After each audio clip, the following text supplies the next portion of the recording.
계산대에 물건을 올리고 지갑을 꺼내려고 가방을 열었는데 급하게 나오느라 깜빡하고 지갑을 놓고 온 것 같았습니다. 수진아, 미안한데 지갑을 안 가져왔어. 너가 계산 좀 해줄래? 그런데 수진이의 표정이 확 변하더라고요. 웃고 있던 얼굴이 순식간에 찡그려지고 정색을 하면서 짜증스럽다는 듯이 말하더라고요. 아, 지갑도 안 가져오신 거예요? 주변에 사람들도 있고 편의점 직원도 보고 있어서 저는 당황했어요. 미안해. 급하게 나오느라 깜빡했네. 이번만 대신 계산 좀 해줘. 하고 조용히 부탁했어요. 수진이는 한숨을 푹 쉬더니 계산을 끝나고 편의점에서 나와서 저한테 갑자기 큰 소리로 욕을 했습니다. 거지 새끼도 아니고 지갑도 안 들고 다니세요? 저는 너무 당황했어요. 공원에 다른 사람들도 있는데 수진이가 그렇게 큰 소리로 욕을 하니까 사람들이 다 쳐다보더라고요.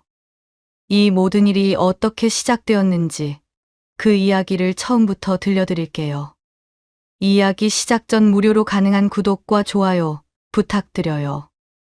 여러분의 작은 관심 하나하나가 제게 큰 힘이 됩니다. 지금 바로 시작합니다. 저는 박명희입니다. 올해 65세죠.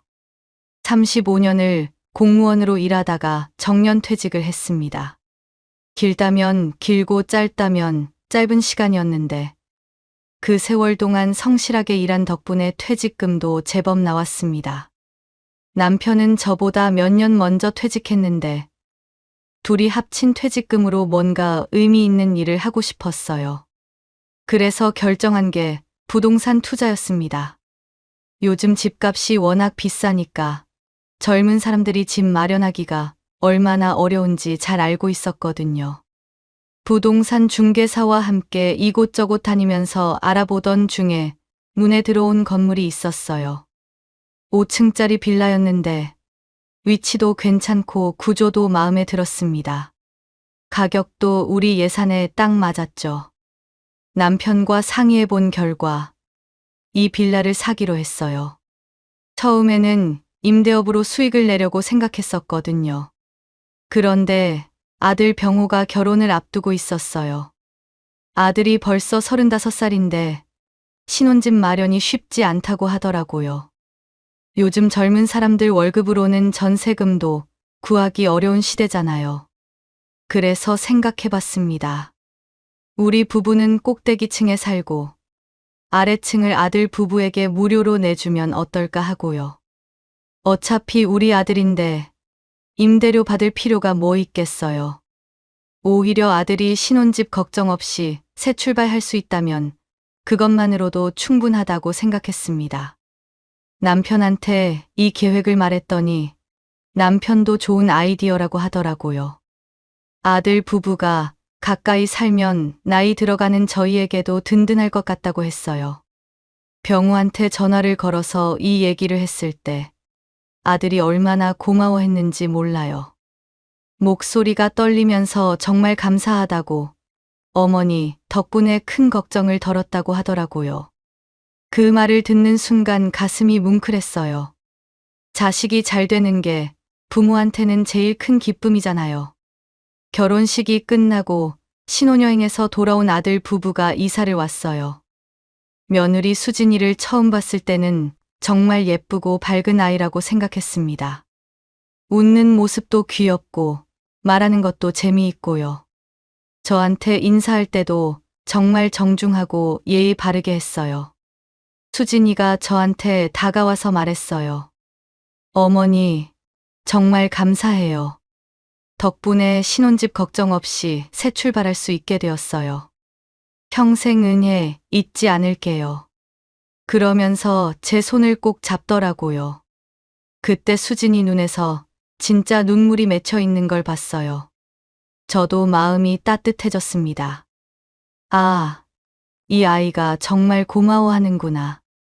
진심으로 감사해 하는구나 싶었어요. 그동안 아들만 키우느라 딸이 없어서 아쉬웠는데 딸을 하나 얻은 기분이었죠. 이사 첫날부터 수진이는 저한테 정말 잘해줬어요.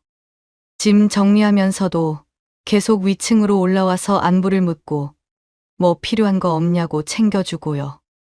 저녁에는 아들이랑 같이 올라와서 간단한 음식도 해서 가져다 줬습니다. 며칠 후에는 수진이가 혼자 올라왔어요.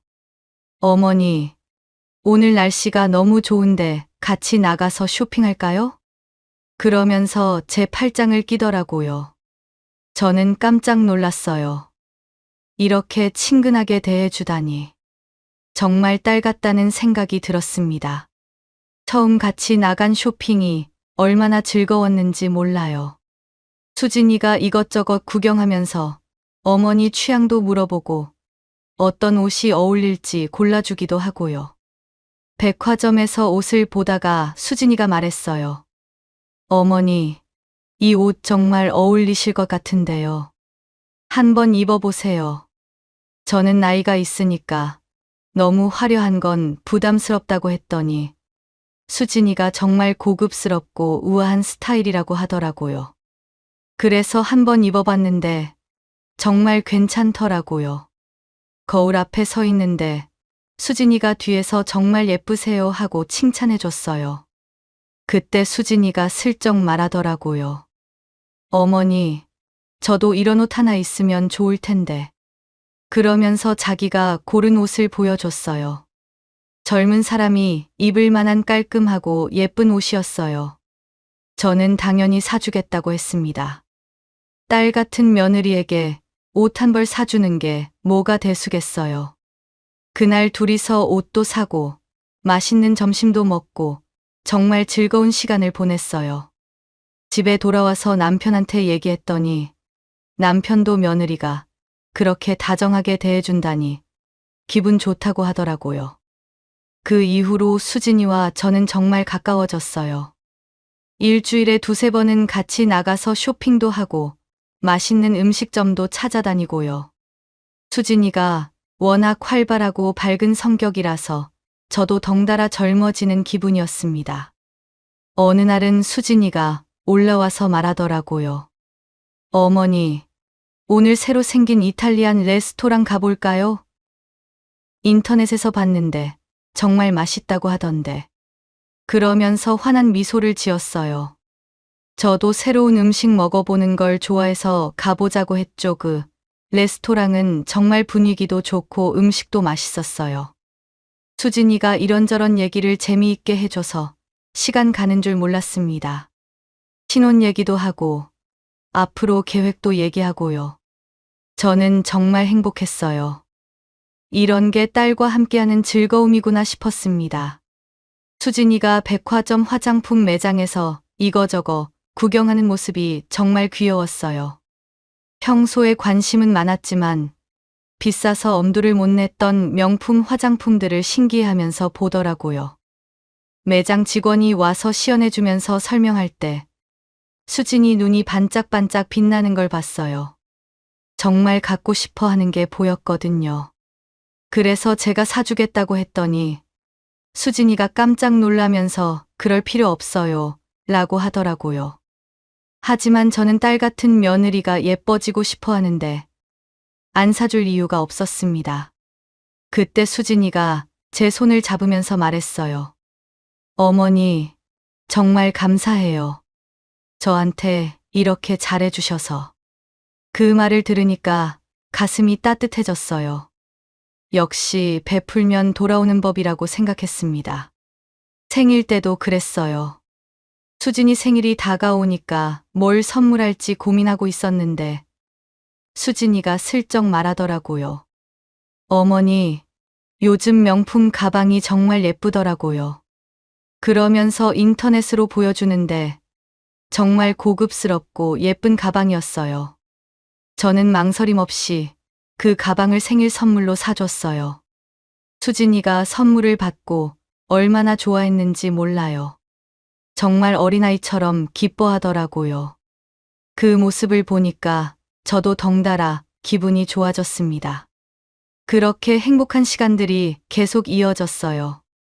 이런 딸 같은 며느리를 만날 수 있다니 저는 정말 운이 좋다고 생각했습니다. 시간이 지나면서 뭔가 이상하다는 느낌이 들기 시작했어요.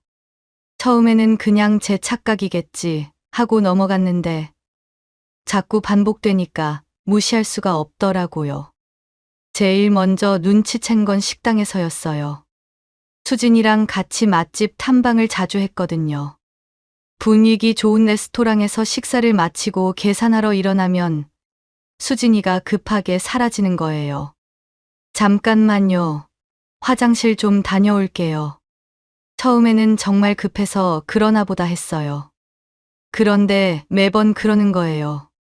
계산대 앞에 서면 어김없이 화장실에 가거나 아니면 갑자기 밖에 나가서 전화를 받는다고 하거나 저는 뒤에 사람들이 기다리고 있으니까 어쩔 수 없이 혼자 계산을 하죠. 그러면 밖에서 수진이가 환하게 웃으며 기다리고 있어요. 어머니, 계산 끝났어요? 감사해요. 잘 먹었습니다. 하면서 제 팔짱을 끼고 다음 목적지로 가자고 하더라고요. 그때는 뭔가 이상했지만 그냥 우연의 일치겠지 생각했어요. 마트에 장 보러 갈 때도 마찬가지였어요. 수진이가 장바구니를 들고 이것저것 담는데 평상시보다 비싼 걸 많이 담더라고요. 한우, 수입 과일, 프리미엄 생선 같은 것들 말이에요. 저는 그냥 가족끼리 맛있는 것 먹으면 좋다고 생각했어요. 그런데 계산대에 서면 또 그러는 거예요. 어머니, 깜빡하고 지갑을 안 가져왔어요. 죄송해요. 하면서 미안한 표정을 짓는 거예요. 계산대 뒤에 사람들이 줄 서서 기다리고 있는데 제가 뭐라고 하겠어요. 이번에도 어쩔 수 없이 제가 계산을 했죠. 한두 번은 정말 깜빡할 수도 있다고 생각했어요. 누구나 실수는 하니까요. 하지만 이런 일이 계속 반복되니까 이상하더라고요. 분명히 가방도 챙기고 나오는데 왜 계산할 때마다 지갑이 없다고 하는 거죠. 백화점 쇼핑도 점점 부담스러워지기 시작했어요. 처음에는 수진이가 조심스럽게 이거 예쁘지 않냐고 물어봤는데 나중에는 당연하다는 듯이 어머니, 이것도 사주세요 라고 하더라고요. 명품 화장품 매장에서는 더 심했어요. 직원이 설명해주면 수진이가 당연히 저한테 말했어요. 어머니, 이거 정말 좋은 것 같아요. 사주세요. 마치 제가 사주는 게 당연하다는 식으로요. 처음에는 며느리가 딸 같아서 예쁜 것 사주는 게 기분 좋았어요. 하지만 점점 뭔가 일방적이라는 생각이 들기 시작했습니다. 항상 제가 사주고, 제가 결제하고, 제가 대접하고, 수진이는 받기만 하는 거예요. 어느 날 수진이가 말했어요. 어머니, 나중에 제가 좋은 거 많이 사드리고 맛있는 음식도 대접해 드릴게요. 그 말을 들으니까 조금 안심이 되었어요. 아, 이 애도 마음은 있구나 싶었거든요. 하지만 그 나중은 오지 않았어요. 몇 달이 지나도, 1년이 지나도 수진이가 저한테 뭘 사준 적이나 식사를 대접해 준 적이 없었어요. 항상 말로만 나중에 꼭 해드릴게요 였죠. 심지어 생일 때도 그랬어요. 제 생일이 다가오니까 수진이가 물어보더라고요. 어머니, 생신 선물로 뭘 드리면 좋을까요? 저는 마음만 있으면 된다고, 뭐 특별 건 바라지 않는다고 했어요. 그런데 정작 생일 당일에는 꽃 한 송이, 케이크 하나 없었어요. 생일 축하한다는 말 한마디뿐이었죠. 어머니, 생신 축하드려요. 선물은 나중에 정말 좋은 걸로 해드릴게요. 이런 일들이 반복되면서 저는 점점 실망하기 시작했어요. 처음에는 정말 딸 같다고 생각했는데 시간이 지날수록 뭔가 이용당하고 있다는 기분이 들었거든요. 친구들한테 얘기해봤더니 다들 요즘 며느리들이 그렇다고 시어머니가 해주는 걸 당연하게 생각한다고 하더라고요. 하지만 저는 그게 잘못된 거라고 생각했어요. 아무리 가족이라고 해도 예의는 있어야 하는 거 아닌가요? 남편한테도 얘기해봤어요. 여보, 수진이가 요즘 좀 이상해. 어디 가면 항상 나만 사주고 자기는 받기만 해. 그랬더니 남편이 말하더라고요. 그냥 아직 젊으니까 그런 거 아니야. 나중에 철들면 알아서 하겠지. 하지만 저는 그런 게 아니라는 걸 알고 있었어요. 이건 나이의 문제가 아니라 마음가짐의 문제였거든요. 수진이는 저를 호구로 보고 있었어요. 시어머니니까 당연히 사줘야 한다고, 당연히 내줘야 한다고 생각하고 있었던 거예요. 그래도 그냥 참았어요. 아들을 생각해서, 가정 화목을 위해서요. 하지만 마음속으로는 점점 화가 쌓여가고 있었습니다. 언젠가는 이 화가 폭발할 것 같다는 불안감도 들었어요. 그리고 정말로 그 순간이 찾아왔습니다. 그날은 정말 더웠어요. 7월 한여름이었는데 아침부터 찜통더위가 시작되었거든요. 저는 집에서 청소를 하고 있었는데 땀이 뻘뻘 나더라고요. 그때 수진이가 위층으로 올라왔어요. 어머니, 오늘 날씨가 너무 좋지 않아요. 집에만 있으면 답답할 것 같은데 같이 공원에서 산책할까요? 하면서 환하게 웃더라고요. 저는 청소 중이었지만 수진이가 먼저 제안하는 게 오랜만이어서 좋았어요. 그래, 좋다. 잠깐만 옷만 갈아입고 나갈게.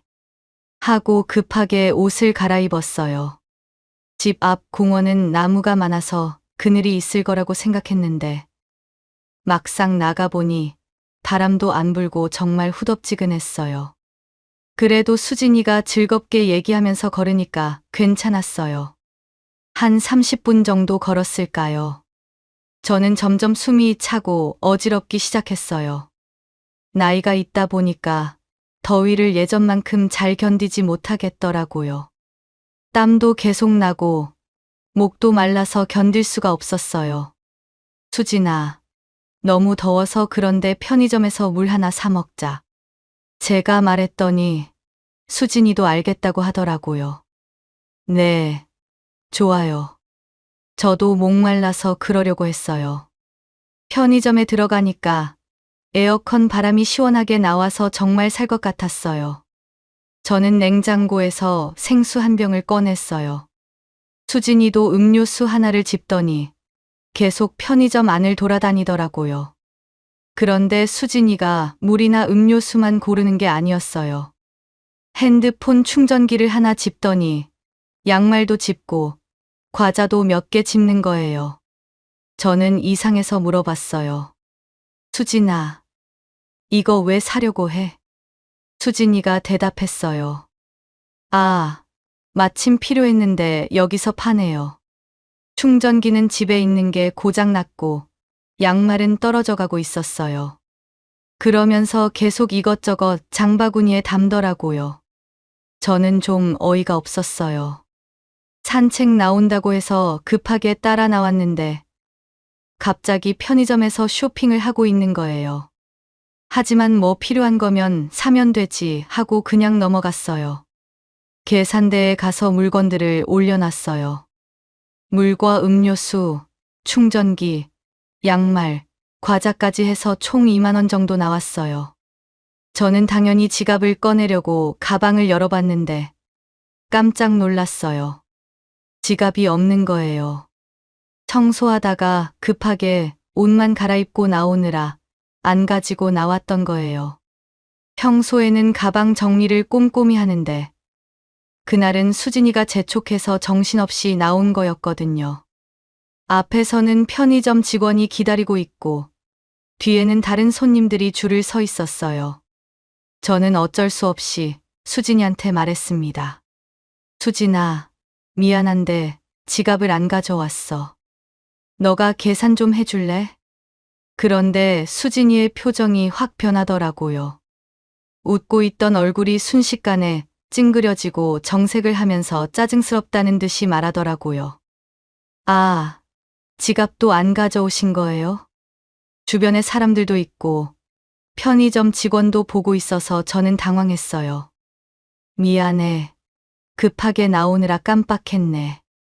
이번만 대신 계산 좀 해줘. 하고 조용히 부탁했어요. 수진이는 한숨을 푹 쉬더니 자기 지갑을 꺼냈습니다. 그리고는 편의점 직원한테 계산해주세요 하고 말했는데 목소리가 정말 차갑더라고요. 저는 그 분위기가 너무 어색해서 얼른 편의점에서 나가고 싶었어요. 계산이 끝나고 편의점에서 나와서 저는 시원한 물을 마시고 있었는데 수진이가 갑자기 버럭 화를 냈습니다. 거지 새끼도 아니고 지갑도 안 들고 다니세요? 갑자기 큰 소리로 욕을 하는 거예요. 저는 깜짝 놀라서 물을 잘못 마셨어요. 차례가 들려서 기침을 했는데 수진이는 멈추지 않고 계속 화를 내면서 소리를 지르더라고요. 저는 너무 당황했어요. 공원에 다른 사람들도 있는데 수진이가 그렇게 큰 소리로 욕을 하니까 사람들이 다 쳐다보는 거예요. 부끄럽고 당황스러웠습니다. 수진아, 목소리 좀 낮춰.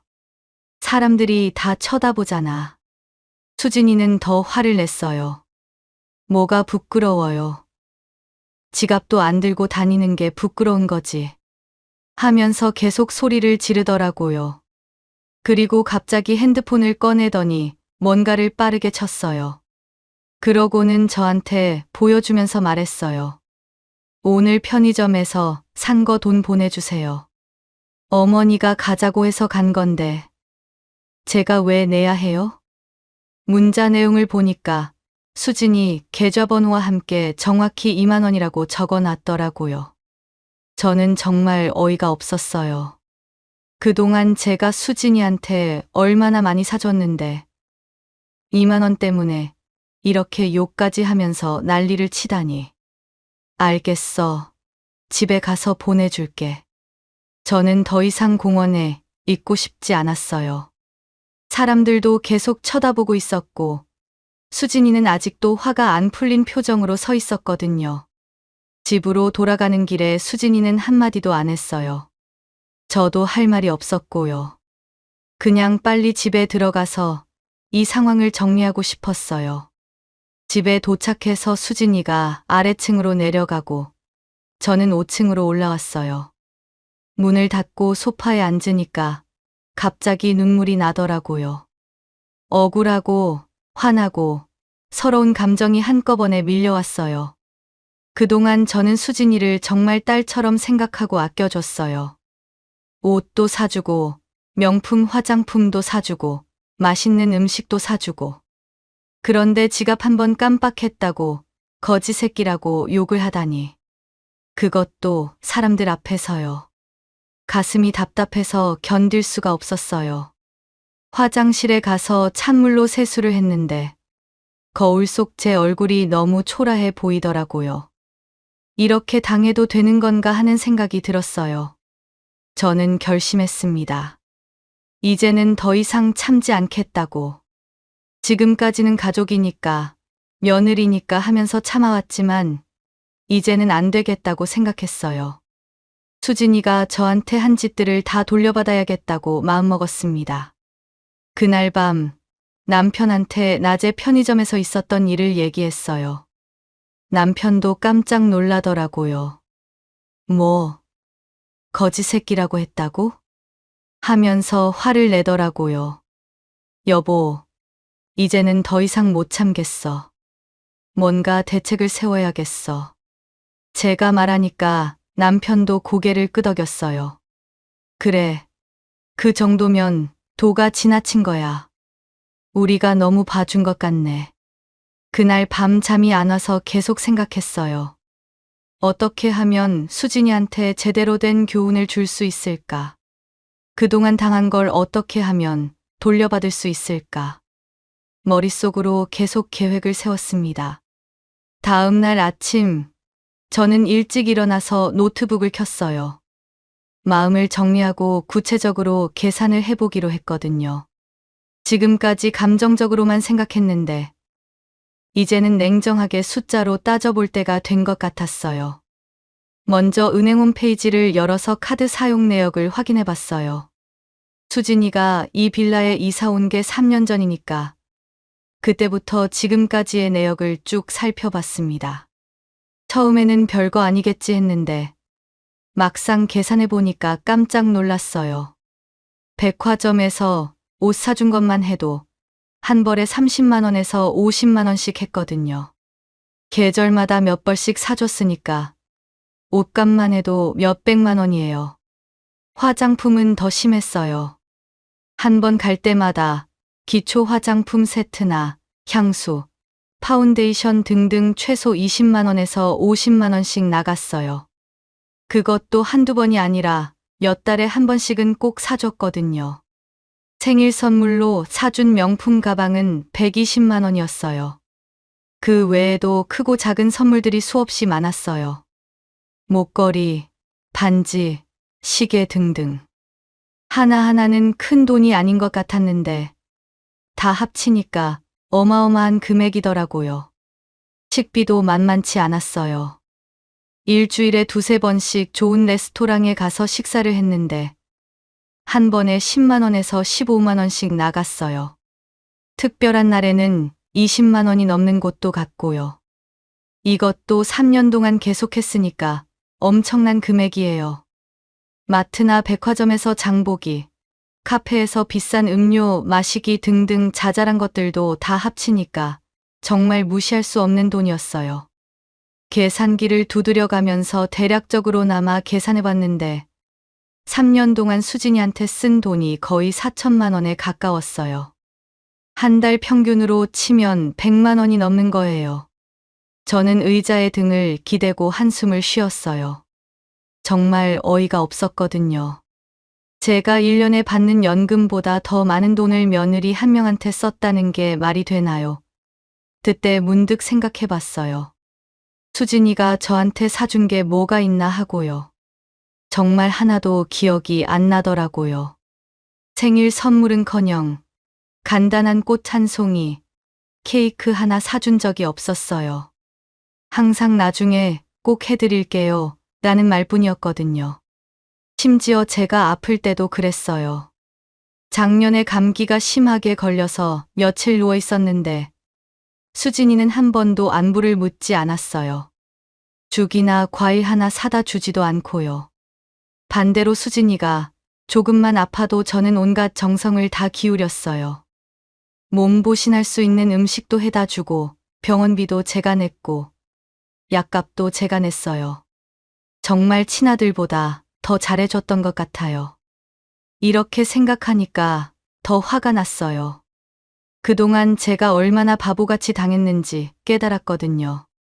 수진이는 저를 그냥 돈 나오는 기계 정도로 생각하고 있었던 거예요.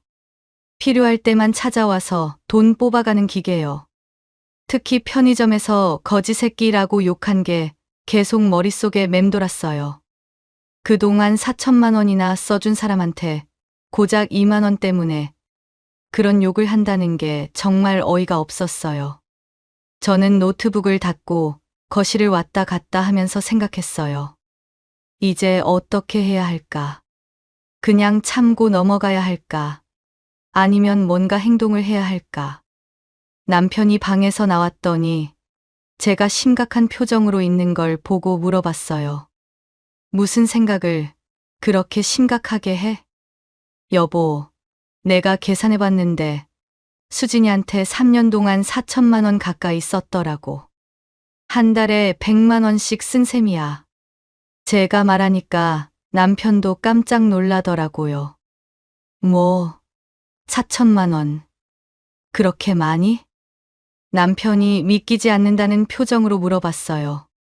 옷, 화장품, 가방, 식비, 선물 등등 다 합치면 그래. 그런데 수진이가 나한테 사준 건 하나도 없어. 정말 하나도. 제가 말하니까 남편 얼굴도 굳어지더라고요. 그럼 어떻게 할 거야? 남편이 조심스럽게 물어봤어요. 저는 이미 마음을 정했어요. 나도 이제는 참지 않을 거야. 지금까지 당한 것들 다 돌려받을 거야. 수진이가 어떤 애인지 이제 확실히 알았거든. 남편도 제 마음을 이해하는 것 같았어요. 그래, 너가 결정하는 대로 해. 내가 도울 일이 있으면 언제든 말하고. 그날 하루 종일 저는 구체적인 계획을 세웠어요. 어떻게 하면 수진이한테 제대로 된 교훈을 줄 수 있을까? 그동안 당한 걸 어떻게 돌려받을 수 있을까? 여러 가지 방법을 생각해 봤는데 그 중에서 가장 확실한 방법이 떠올랐어요. 바로 법적으로 절차를 밟는 거였어요. 지금까지 아들과 수진이가 무료로 살고 있는 이 빌라, 여기서부터 시작하면 될 것 같았거든요. 다음 날, 저는 인터넷에서 변호사 사무실을 찾아봤어요. 집 근처에 있는 법무법인 중에서 부동산 관련 업무를 전문으로 하는 곳을 골랐습니다.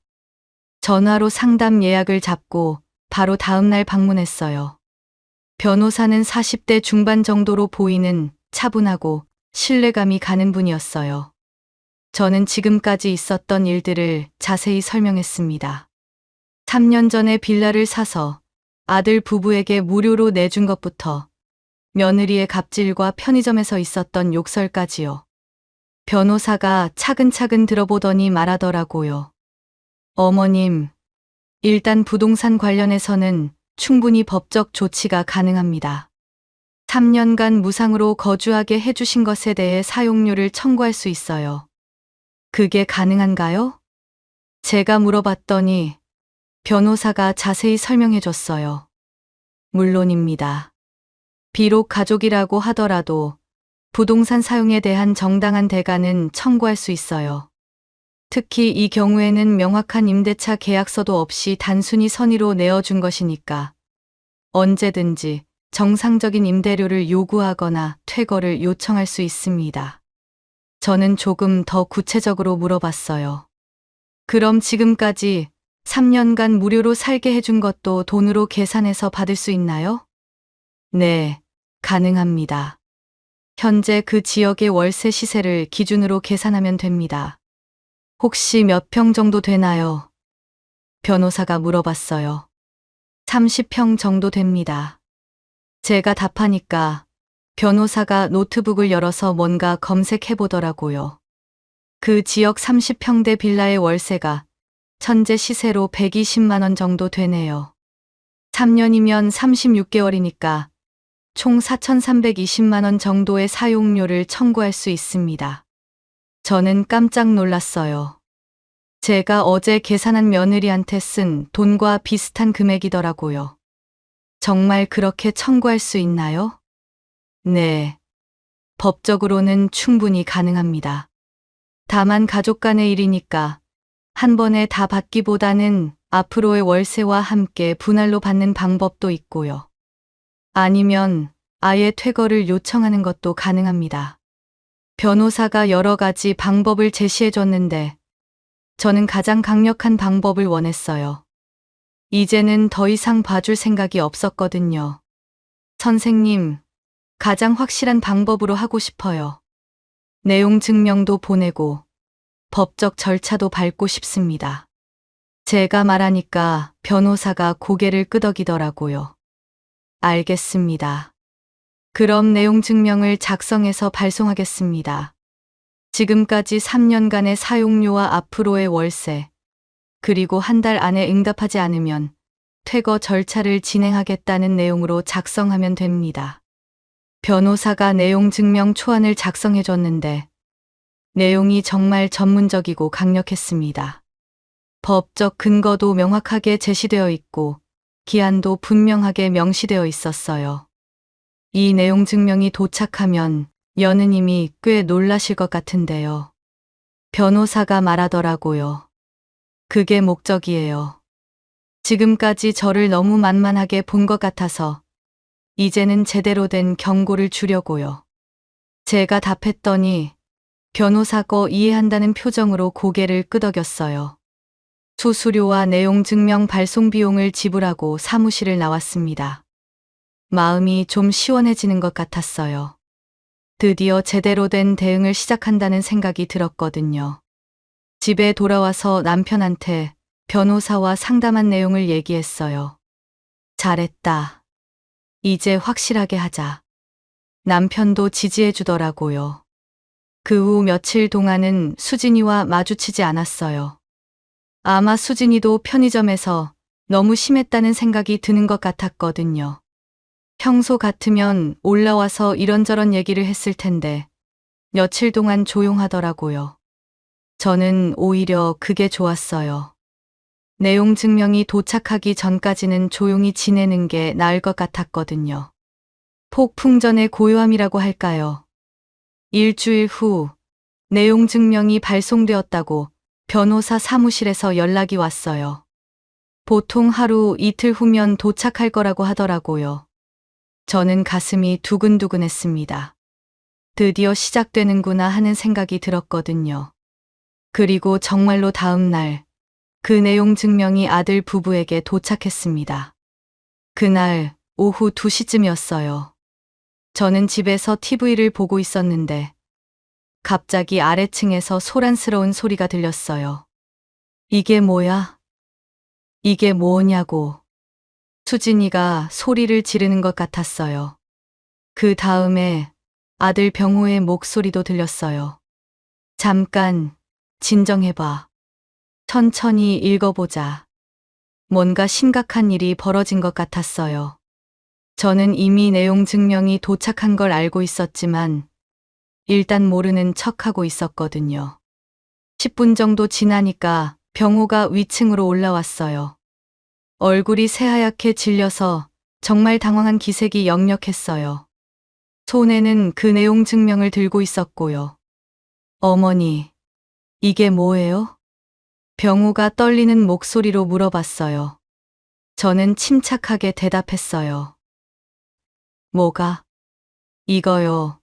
변호사 사무실에서 온 내용 증명이에요. 3년 동안의 월세를 내라고 하는데 한 달 안에 4,300만 원을 내거나 집에서 나가라고 되어 있어요. 병호가 종이를 보여주면서 말했습니다. 저는 그 종이를 받아서 천천히 읽어봤어요. 변호사가 정말 전문적으로 잘 작성했더라고요. 법적 근거도 명확하고 요구사항도 분명했어요. 아, 이거 내가 보낸 거야. 제가 마치 이제 알았다는 듯이 말했어요. 어머니가 보내신 거예요. 왜요? 병호가 깜짝 놀라더라고요. 왜긴 왜야. 3년 동안 공짜로 살게 해줬는데 이제 월세를 받아야겠다고 생각해서. 병호는 정말 당황한 표정으로 말했어요. 그런데 어머니, 갑자기 왜 이런 식으로 하신 거예요? 이야기를 먼저 하시지. 그때 수진이가 위층으로 뛰어 올라왔어요. 얼굴이 빨갛게 달아오르고 눈에는 화가 가득했어요. 어머니, 이게 뭐예요? 왜 갑자기 이런 걸 보내신 거예요?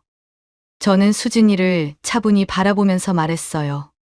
이유를 모르겠어? 무슨 이유요? 저희가 뭘 잘못했다고 갑자기 이런 걸 보내신 거예요? 수진이가 목소리를 높이면서 항의했어요. 저는 천천히 일어나서 수진이를 똑바로 바라봤습니다. 수진아, 너 지난번에 편의점에서 나한테 뭐라고 했지? 수진이 얼굴이 순간 굳어지더라고요. 이제 기억나는구나 싶었어요. 그건. 수진이가 말을 더듬기 시작했어요. 거지 새끼라고 했지. 지갑도 안 가져왔다고 사람들 앞에서 소리 지르면서 욕했지. 제가 차근차근 말했더니 수진이가 할 말이 없어 하더라고요. 병호가 놀라서 수진이를 바라봤어요. 뭐, 수진아, 너가 그런 말을 했어? 수진이는 당황하면서 변명을 시작했어요. 그건 그때 너무 화가 나서 죄송해요, 어머니. 제가 잘못했어요. 하지만 저는 더 이상 그런 변명을 들을 생각이 없었어요. 미안하다고 끝나는 게 아니야. 3년 동안 내가 너한테 얼마나 잘해줬는데 고작 2만 원 때문에 그런 욕을 해? 저는 계속 말했어요. 내가 옷도 얼마나 사줬고 명품 가방이며 화장품이며 얼마나 사줬는데 또 맛있는 음식도 얼마나 사줬고 그런데 정작 계산할 때는 항상 지갑이 없다고, 화장실 간다고 도망가더라. 수진이 얼굴이 점점 창백해졌어요. 제가 그동안의 일들을 다 기억하고 있다는 걸 알았나 봐요. 3년 동안 내가 너한테 쓴 돈이 거의 4천만 원이야. 그런데 너가 나한테 사준 건 뭐가 있어? 생일 선물 하나라도 제대로 준 적이 있어? 병호가 깜짝 놀라서 말했어요. 어머니, 4천만 원이요? 그래, 다 계산해봤어. 옷값, 화장품값, 식비, 선물비 다 합치면 그래. 한 달에 100만 원씩 썼다고 보면 돼. 수진이는 완전히 위축돼서 아무 말도 못하고 있었어요. 그동안 자기가 얼마나 많은 걸 받았는지 새삼 깨달은 것 같았어요. 저는 내용 증명을 다시 들어 올리면서 말했어요. 이제는 공짜로 살 생각하지 마. 월세 120만 원씩 내든지 아니면 나가든지 둘 중에 하나 선택해. 병호가 당황해서 말했어요. 어머니, 갑자기 4천만 원을 어떻게 구해요? 저희 통장에 그런 돈이 어디 있어요? 그럼 나가야지. 한 달 안에 결정하라고 되어 있으니까 잘 생각해보고 연락해. 저는 단호하게 말했어요. 수진이가 마지막으로 애원하는 목소리로 말했어요. 어머니, 제가 잘못했어요. 진심으로 사과드릴게요. 다시는 그런 일 없을 거예요. 하지만 저는 이미 마음을 굳게 먹었어요. 사과는 이미 늦었어. 3년 동안 너가 나한테 어떻게 했는지 이제 똑똑히 보여줄 거야. 병우와 수진이는 더 이상 할 말이 없는지 아래층으로 내려갔어요. 저는 그들이 내려간 후에 깊게 숨을 쉬었습니다. 드디어 제대로 말했구나 하는 생각이 들었죠. 그날 밤 늦게까지 아래층에서 둘이 무슨 얘기를 하는지 웅성거리는 소리가 들렸어요. 아마 어떻게 해야 할지 고민하고 있을 거예요. 하지만 저는 이미 결심을 굳혔습니다. 이번에는 절대 봐주지 않을 거예요. 다음 날 오전 10시쯤 수진이가 위층으로 올라왔어요. 어제와는 달리 굉장히 조심스러운 모습이었어요. 평소처럼 밝게 웃으면서 올라오는 게 아니라 문을 소심하게 두드리더라고요. 어머니, 잠시 들어가도 될까요? 목소리도 평소보다 훨씬 작고 조심스러웠어요. 저는 일부러 차가운 목소리로 대답했어요. 들어와. 수진이가 들어와서는 소파 끝에 조심스럽게 앉더라고요. 평소 같으면 편하게 앉아서 이런저런 얘기를 했을 텐데 완전히 다른 모습이었어요. 어머니, 어제 일로 말씀드리고 싶은 게 있어서요. 수진이가 말을 꺼내는데 목소리가 떨리더라고요. 무슨 얘기를 하려고? 저는 팔짱을 끼고 수진이를 바라봤어요. 그 내용 증명 말이에요. 너무 갑작스러워서 저희가 많이 당황했거든요. 혹시 다른 방법으로 해결할 수 없을까요? 수진이가 조심스럽게 물어봤어요. 저는 벌떡 일어나서 수진이를 내려다봤어요. 다른 방법. 지금까지 3년 동안 공짜로 살게 해준 게 다른 방법 아니었어? 수진이가 깜짝 놀라면서 고개를 숙였어요. 수진아, 내가 너한테 지금까지 얼마나 잘해줬는지 기억해? 저는 천천히 말했어요. 처음에 이사 왔을 때 너 뭐라고 했지?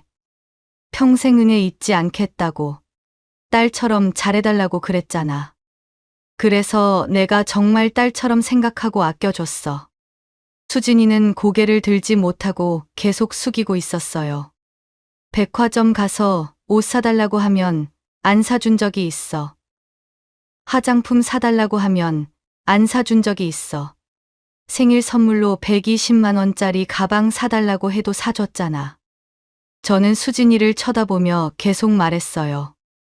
근데 너는 매번 계산할 때만 되면 화장실 간다고, 전화 받는다고 도망가더라. 그럼 내가 어쩔 수 없이 계산하고, 너는 밖에서 웃으면서 기다리고. 수진이 얼굴이 점점 빨개지더라고요. 자기가 그동안 어떻게 행동했는지 다 들키고 있다는 걸 알았나 봐요. 마트에서 장볼 때도 그랬지. 비싼 한우, 수입 과일 막 담아놓고는 계산대만 되면 지갑을 안 가져왔다고. 그럼 또 내가 계산해주고. 정말 지갑을 깜빡한 거였던 거야? 아니면 일부러 그런 거였던 거야? 수진이가 말을 못하고 있으니까 저는 더 구체적으로 말했어요. 그때부터 알았어. 아, 이 애가 나를 그냥 돈 주는 기계 정도로 생각하고 있구나. 시어머니니까 당연히 사줘야 한다고 생각하고 있구나. 저는 다시 수진이를 똑바로 바라봤어요. 그런데 너가 나한테 사준 게 뭐가 있어? 정말 하나라도 있어? 저는 조용하지만 단호한 목소리로 물어봤어요. 수진이가 뭔가 말하려고 하다가 입을 다물었어요. 생일날에도 그랬지. 꽃 한 송이, 케이크 하나 없었어. 그냥 생일 축하해요. 라는 말 한마디뿐이었어. 그러면서 나중에 좋은 걸로 사드리겠다고. 그 말만 3년째 듣고 있어. 수진이가 훌쩍거리기 시작했어요. 그런데 너는 편의점에서 내가 지갑을 깜빡하고 가져와서 2만 원만 대신 내달라고 했더니 사람들 앞에서 소리 지르면서 거지 새끼라고 욕했잖아. 그때 정말 충격이었어. 아, 이 애가 나를 이렇게 생각하고 있었구나. 3년 동안 4천만 원을 써준 사람한테 고작 2만 원 때문에 그런 욕을 할 수 있구나. 수진이가 울면서 말했어요. 어머니, 정말 죄송해요. 제가 정말 잘못했어요. 하지만 저는 더 이상 그런 사과를 받을 생각이 없었어요. 사과는 이미 늦었어. 3년 동안 나를 그렇게 생각하고 있었는데, 이제 와서 미안하다고? 수진이가 고개를 떨구면서 계속 울고 있었어요. 이제는 안 통해.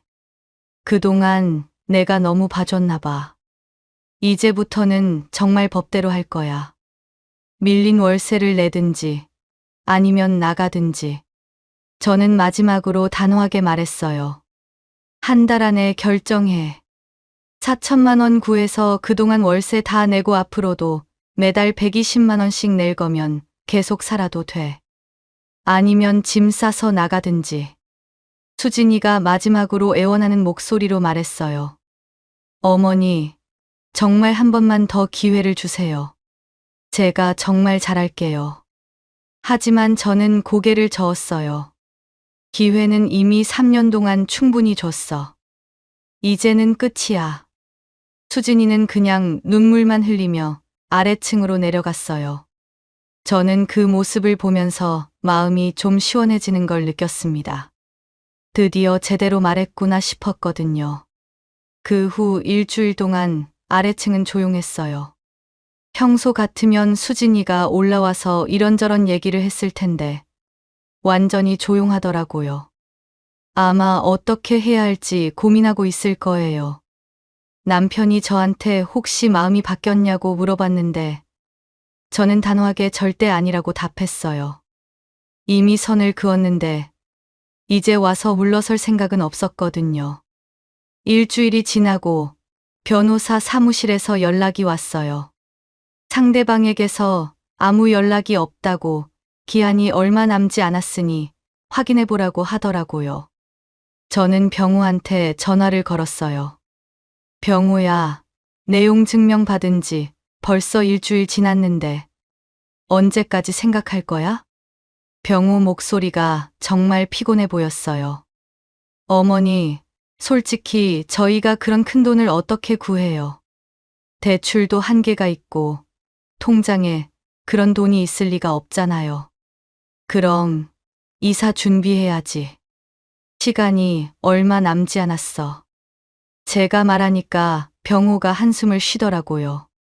어머니, 정말 다른 방법은 없을까요? 저희가 앞으로 정말 잘할게요. 병호야, 엄마가 왜 이렇게 하는지 알지? 수진이가 그동안 어떻게 했는지 다 알고 있을 거 아니야. 병호가 잠시 말이 없더니 조용히 말했어요. 네, 알고 있어요. 수진이가 어머니한테 정말 심하게 했다는 거. 엄마가 그동안 참을 만큼 참았는데 이제는 더 이상 못 참겠어. 그런 욕을 들으면서까지 봐줄 생각은 없어.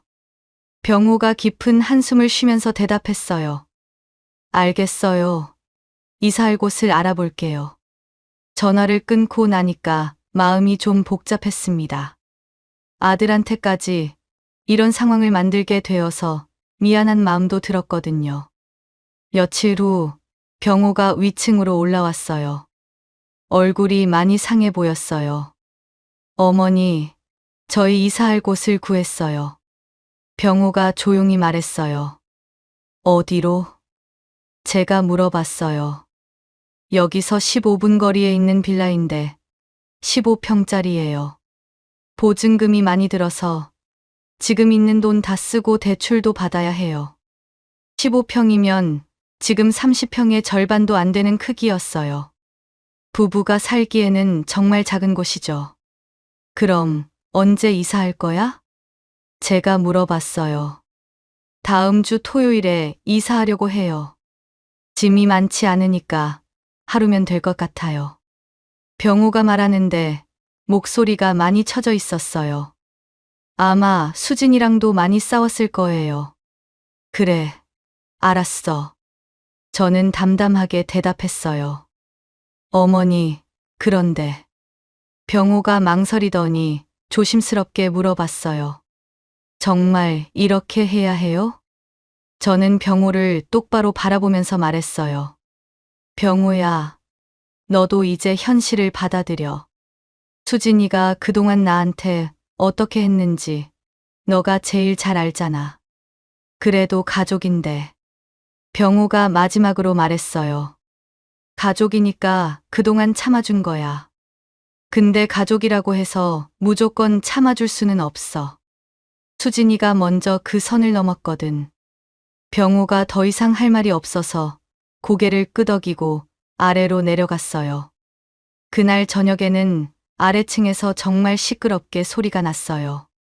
병호와 수진이가 크게 싸우는 것 같았어요.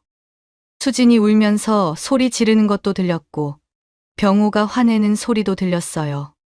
1시간 정도 그렇게 싸우더니 조용해졌어요. 아마 둘 다 지쳤을 거예요. 다음 날부터는 아래층에서 짐 싸는 소리가 들렸어요. 박스 테이프 붙이는 소리, 가구 끄는 소리 등등이 계속 들렸어요. 이사 전날 밤, 수진이가 마지막으로 위층에 올라왔어요. 매일 울어서 그런지 눈이 퉁퉁 부어 있었어요. 어머니. 수진이가 조심스럽게 말을 꺼냈어요. 뭐? 저는 차갑게 대답했어요. 정말 마지막으로 한 번만 용서해 주실 수 없나요? 제가 정말 잘못했어요. 앞으로는 정말 달라질게요. 하지만 저는 이미 마음을 굳혔어요. 수진아, 이미 늦었어. 기회도 충분히 줬고. 수진이가 무릎을 꿇으면서 말했어요. 어머니, 제발요. 저희가 어디 갈 때도 마땅치 않고 돈도 너무 많이 들어서. 저는 수진이를 내려다보면서 말했어요. 그런 걸 왜 진작에 생각 안 했어. 편의점에서 나한테 거지 새끼라고 욕할 때는 그런 걸 생각 안 했잖아. 수진이가 더 큰 소리로 울기 시작했어요. 어머니, 정말 죄송해요. 정말 잘못했어요. 하지만 저는 마음이 바뀌지 않았어요. 내일 이사 잘해. 그리고 앞으로는 다른 사람한테도 그렇게 하지 마. 언젠가는 다 돌아온다는 걸 이번에 배웠을 거야. 그날 밤, 저는 창문을 열고 밖을 바라봤어요. 내일이면 정말 끝나는구나 하는 생각이 들었어요. 3년 동안의 악연이 드디어 정리되는 거죠. 조금 허전한 기분도 들었지만 더 큰 건 후련함이었어요. 드디어 제대로 된 결말을 낼 수 있게 되었거든요. 드디어 이사하는 날이 왔습니다. 토요일 아침 8시부터 아래층에서 소란스러운 소리가 들렸어요. 이사업체 직원들이 와서 짐을 옮기는 소리였어요. 저는 5층 창문에서 내려다보면서 지켜봤습니다. 그동안 수진이가 쌓아둔 옷들, 명품 가방들, 화장품들이 박스에 담겨서 나가는 걸 보니까 정말 묘한 기분이 들더라고요. 모두 제 돈으로 사준 것들이었거든요. 수진이가 박스를 옮기면서 위층을 한번 올려다봤어요. 창문에 서 있는 저와 눈이 마주쳤는데 수진이 표정이 정말 복잡해 보였습니다. 원망스럽기도 하고 후회되기도 하고 그런 표정이었어요. 하지만 저는 전혀 미안하지 않았어요. 오히려 속이 시원했거든요. 드디어 그동안 참아왔던 걸 제대로 해결했다는 생각이 들었습니다. 10시쯤 되니까 대부분의 짐이 나갔어요. 마지막에는 병호와 수진이가 청소를 했어요. 그리고 11시쯤 경호가 위층으로 올라왔어요. 어머니, 이제 다 정리됐어요. 병호가 열쇠를 저한테 내미면서 말했어요. 저는 그 열쇠를 받으면서 말했습니다. 그래, 수고했어. 어머니, 그럼 이제. 병호가 뭔가 더 말하려고 하다가 멈췄어요. 뭐, 아니에요. 그냥 건강하세요. 병호가 씁쓸하게 웃으면서 말했어요. 병호도 아래로 내려가고 수진이가 마지막으로 위층에 올라왔어요. 얼굴이 정말 많이 상해 있더라고요. 어머니, 그럼 저희 이제 갈게요. 수진이가 조용히 말했습니다. 저는 수진이를 바라보면서 마지막으로 말했어요. 수진아, 이번 일로 교훈을 얻었으면 좋겠어. 다른 사람이 너한테 잘해주는 걸 당연하게 생각하면 안 돼. 수진이가 고개를 끄덕이면서 말했어요. 네. 그동안 정말 죄송했어요, 어머니. 저는 그들이 떠나는 걸 지켜봤어요. 작은 승용차에 마지막 짐을 싣고 병호가 운전석에 앉고 수진이가 조수석에 앉았어요. 차가 출발하기 전에 수진이가 창문을 열고 위를 올려다봤어요. 저와 눈이 또 마주쳤는데 이번에는 정말 마지막이라는 걸 둘 다 느낀 것 같았습니다. 차가 골목을 빠져나가는 걸 보니까 정말 속이 시원했어요. 3년 동안 쌓인 스트레스가 한 번에 풀리는 기분이었거든요. 남편이 옆으로 와서 말했어요. 이제 후련하지? 응, 정말 후련해. 진작에 이렇게 할 걸 그랬어. 제가 대답했어요. 그날 저녁 남편과 둘이서 조용히 식사를 했어요. 3년 만에 정말 조용한 저녁이었습니다.